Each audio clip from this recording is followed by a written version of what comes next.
পিওকে অর্থাৎ পাকিস্তান অধিকৃত কাশ্মীর নিয়ে রীতিমতো ব্যাকফুটে এবার পাক সরকার। তাদেরই কোটে সরকারি আইনজীবীর দাবিতে হুলস্থুলুস কাণ্ড ঘটে গেল।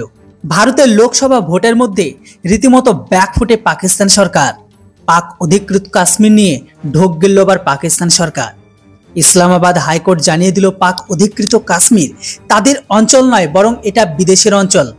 সাম্প্রতিক সময়ে পাক অধিকৃত কাশ্মীরে অশান্তির আঁচ বাড়ছিল। ইসলামাবাদ হাইকোর্ট পাকিস্তানের সরকার স্বীকার করে নিয়েছে পাকিস্তান অধিকৃত কাশ্মীর একটি বিদেশি অঞ্চল।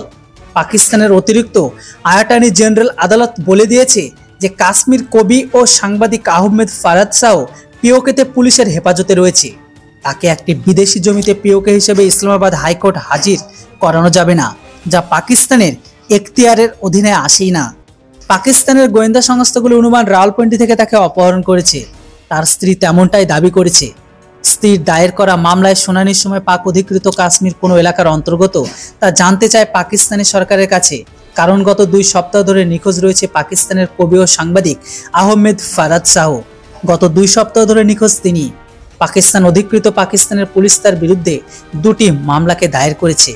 সেই মামলার শুনানির সময় পাকিস্তানের ইসলামাবাদ হাইকোর্টে পাকিস্তান সরকারকে জিজ্ঞাসা করেছিল পিওকের সঠিক স্ট্যাটাস কি, কেন অপহরণকারী পাকিস্তান আদালতে হাজির করানো যাবে না।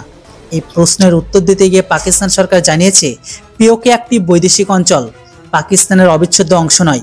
তাতে হাইকোর্ট প্রশ্ন করে পাকিস্তানের সামরিক বাহিনী ও পাকিস্তানের রেঞ্জার্স ভূমিতে প্রবেশ করলো কি করে। এই দিন শুনানির সময় পাকিস্তানের বিচারক মহসিন আক্তার কায়ানি পাকিস্তানের গোয়েন্দা সংস্থাগুলিকে জোর করে অপহরণের বিষয়ে যে অনুশীলন চালিয়ে গিয়েছিল তারই তীব্র সমালোচনা করেছেন। রীতিমতো ক্ষোভ পাকিস্তানের বাসিন্দাদের মধ্যে।